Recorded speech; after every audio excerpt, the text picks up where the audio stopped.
Bismillahirrahmanirrahim. Assalamualaikum warahmatullahi wabarakatuh. Alhamdulillahirrahmanirrahim. Bagaimana dulur, teman baik Agung 37 Samawa, dimanapun apa Anda berada, semoga hari ini selalu sehat, semoga hari ini selalu bersemangat untuk terus berdaya dan terus berkarya. Ya dulur, teman baik, terima kasih telah menonton video ini, dan alhamdulillah channel Agung 37 Samawa semakin dinikmati, semakin banyak yang berminat, dikarenakan memang inspirasi dan motivasinya adalah ilmu nyata, ilmu yang sesungguhnya. Jadi bukan teori, tapi ilmu laku, ilmu yang sudah Agung praktekkan dan Agung jalani. Semoga selalu bermanfaat dulur teman baik Agung 37 Samawa. Hari ini apa yang kita bahas dulur teman baik Agung Samawa? Hari ini adalah temanya adalah senyamannya. Jadi senyamannya itu kan ada dua, ya, adanya kecil, adanya besar. Nah, rata-rata kalau kita mendengar senyamannya, itu bahasa kita sebagai manusia adalah senyamannya yang kecil. Yang kecil artinya apa? Yang kecil adalah enak sendiri, menang sendiri, bahagia sendiri, atau dalam bahasanya itu pokoknya enak, apapun tidak usah kerja dapat duit banyak, atau kerja sebentar duitnya banyak, tidur banyak, makan banyak, uangnya banyak. Itu senyamannya yang versinya kecil. Jadi harus dibedakan antara kesadaran keilahian dan kesadaran material. Jadi nya kecil dengan nya besar itu tipis banget memang. Karena kalau kita mendengar, apa yang kita lakukan ya sudah senyamannya. Kalau kita sudah mendengar kata senyamannya, nah, itu bisa kita artikan sendiri masing-masing. Nya yang mana sebetulnya yang dimaksud itu tadi? Kalau nya yang kecil, otomatis nya yang menuruti ego, menuruti hawa nafsu yang sifatnya senang. Sifatnya senang, sifatnya terus-menerus terhibur, terus-menerus materi. Ya, itu.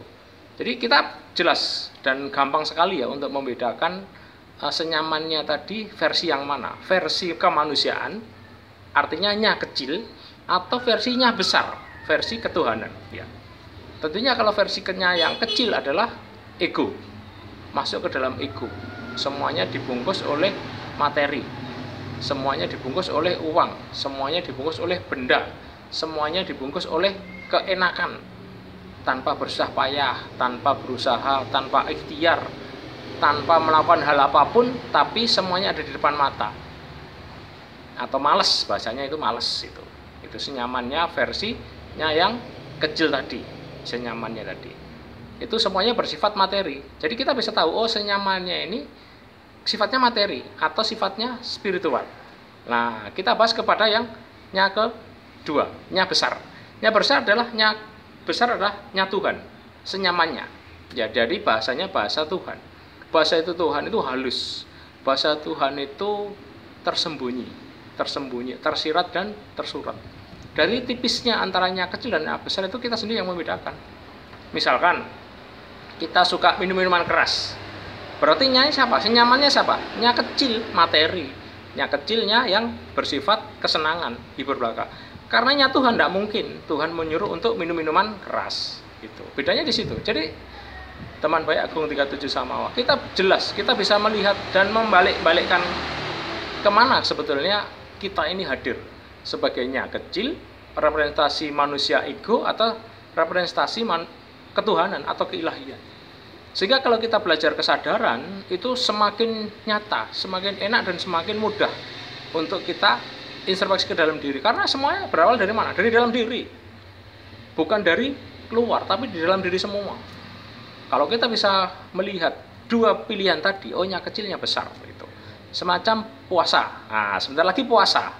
Puasa itu enak apa nggak enak? Pasti nggak enak bagi sebagian yang bersifat materi. Kalau kita tidak makan, tidak minum, tidak merokok, tidak melakukan hal-hal yang lain mulai pagi sampai matahari terbit. Kalau nya kecil berarti ego.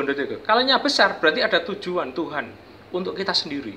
Ternyata kalau kita lihat secara total global, ya, nya besar Tuhan menyuruh kita untuk puasa itu kan tujuannya untuk apa? Untuk melatih diri kita, untuk sabar, untuk menjadi nafsu yang mutmainah, nafsu yang tenang, nafsu yang damai. damai dengan sisi Tuhannya, sisi Allah Subhanahu wa taala. Kita jelas itu. Karena tidak mungkin orang puasa, kan puasa ada banyak macam. Itu sudah disebutkan di Agung 37 nggih. Monggo bisa didengarkan. Ada puasa mutih, kemudian ada puasa nyawa. Nah, itu bisa didengarkan agar lebih detail di dalam memahami apa yang Agung 37 sampaikan. Karena Agung 37 sampaikan itu nanti semacam puzzle. Karena menonton hanya satu video, itu tidak pasti, tidak jelas. Karena akan bersambung. Nah, hidup juga gitu, harus semuanya global, harus kafah. Kafah itu total, harus total melihatnya. Jadi kalau gini, satu dekat ini, hanya melihat gini. Tapi kalau kita mundur ke belakang, itu akan melihat banyak yang kita lihat. Itulah disebut kafah, secara total. Kalau total, kita akan menjadi lebih bijaksana. Kalau bahasanya teman baik Agung yang di Jogja itu, yang Universitas UGM Meranggen bahasanya, kalau Agung nyebut itu. Assalamualaikum Bapak. Terima kasih ilmunya. Terima kasih banyak. Jadi kebijaksanaan itu di atas pengetahuan. Ya, karena apa? Kalau pengetahuan itu hanya bersifat materi, hanya bersifat akal pikiran, 1 tambah 1 2, 2 tambah 2 4 dan seterusnya. Tapi kalau kebijaksanaan di luar, jadi kebijaksanaan, jadi kafah tadi, itu yang harus pahami gitu. Jadi kalau melihat video jangan sepotong-sepotong, apalagi cuma sebentar tanpa melihat secara global. Video Agung sudah 600.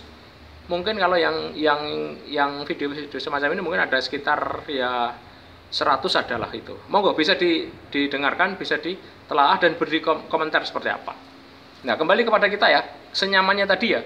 Jadinya besar misalkan puasa, itu juga nggak bisa sepotong-sepotong karena pasti akan kacau. Karena tujuan kita adalah untuk melatih diri untuk kesabaran. Bisa juga ada perintah untuk kita sholat 5 waktu tepat. Nah, itu juga tidak mudah, 5 waktu loh. Pagi, siang, sore, maghrib, isya, 5 waktu. Sehingga kalau kita sudah terpatri di dalam memori kita untuknya yang besar, tentunya tidak ada penderitaan, tidak ada kesusahan, tidak ada kesengsaraan. Kenapa? Kita berdasarkan cinta tanpa syarat kepada Tuhan. Wow, gitu bahasanya ya. Cinta tanpa syarat kepada Tuhan. Kita ngikuti aja perintahnya dan menjauhi larangannya. Itu. Perintah sholat pasti nggak enak. Kalau nya kecil, karena pasti males. Oh, lagi ngopi jangan sama teman. Tahu-tahu adzan. Nanti aja. Nah, itu nya kecil. Jadi bersifat materi dan menunda. Terus kalau Tuhan ya sudah langsung berangkat. Nah, puasa. Haji juga gitu. Kalau nya kecil, waduh, duit 50 juta, 100 juta untuk keluar. Nah, itu nya kecil, ego kita yang muncul. Tapi kalau Tuhan berarti ada sesuatu yang kita mau diberi ilmu. Ilmu apa? Ilmu laduni. Ilmu laduni adalah ilmu yang langsung dari Tuhan. Nah, itu tidak bisa sepotong-sepotong, harus total, harus dilatih. Itu. Alhamdulillah, kita masih proses belajar untuk menuju ke sana, untuk belajar sedikit demi sedikit, mulai terbuka, yang tersembunyi, tersirat. Dan tersurat itu mulai terbuka sedikit demi sedikit dengan cara apa? Kita belajar. Belajar senyamannya, nya besar ya. Jadi dua, nya kecil itu segini, nya besar segini. Jadi alam semesta itu dilingkupi oleh nya besar. Kalau kita bisa memahami dan mengikutinya. Itu. Jadi semua yang dilakukan kita bisa memilah. Jadi gampang sekali kok. Orang mau tobat, orang mau sembuh itu gampang sekali. Kalau kita bisa memilah dan memilih tadi. Mana yang terbaik? Oh, ini Tuhan. Oh, ini bukan Tuhan. Oh, ini ego, nafsu, materi. Nah, ini Tuhan. Nah, itu yang bisa disebutkan itu. Sehingga kita lebih nyaman dan lebih enak kalau kita bisa memahami akan semua yang terjadi walaupun yang belum terjadi. Itu segala penderitaan, segala kesusahan ada pasti dari campur tangan Tuhan. Bukan campur tangan ya, bahasanya apa ya? Ada kehendak Tuhan. Ada kehendak Tuhan yang memberikan semacam pesan yang kita mungkin belum memahami saat itu atau saat ini kita belum, oh kenapa kok Tuhan memberikan saya penderitaan seperti ini, kesusahan seperti ini, sakit seperti ini. Itu ada pesan Tuhan yang kita harus menelaah dan meneliti sebetulnya apa yang tersurat dan tersembunyi dalam pesan Tuhan itu tadi. Kalau kita selalu beserta namanya, selalu beserta dengan keilahian, tentunya hal itu tidak akan terjadi kalau kita terlalu sedih atau kecewa atau frustasi, bahkan bunuh diri ya, itu tidak boleh. Kita harus versi senyamannya Tuhan ya. Karena jelas jauhi larangannya dan patuhi perintahnya. Perintahnya Tuhan itu apa? Kalau di Muslim sholat, Kalau di yang lain monggo, terserah, itu masing-masing punya penafsiran yang tidak sama. Tentunya itu dulur ya, jadi gampang sekali ya membedakan antara nya kecil dengan nya besar. Saya nya mana ini, nya kecil atau nya besar? Jadi kalau kita sudah paham, kita sudah tahu ilmunya, kita tinggal bahasanya tinggal switch-nya pindah. Oh, saya ini masih di nya kecil, senyamannya kecil. Nah, kita harus di nya besar. Sehingga lebih enak. Nggih. Saya kira itu dulur, semoga bermanfaat video ini dan tetap semangat untuk terus berdaya dan terus berkarya. Tetap senyamannya, nyanya yang besar. Matur suwun, jangan lupa subscribe, dan kalau video ini baik, bisa di-share ke tempat yang lain untuk kebaikan bersama. Satu ayat kebaikan kita share akan menjadi kebaikan yang lain dan seterusnya. Demikian juga sebaliknya. Oke? Terima kasih, selamat siang dan matur suwun. Assalamualaikum warahmatullahi wabarakatuh. Salam sejahtera untuk kita semuanya. Terima kasih.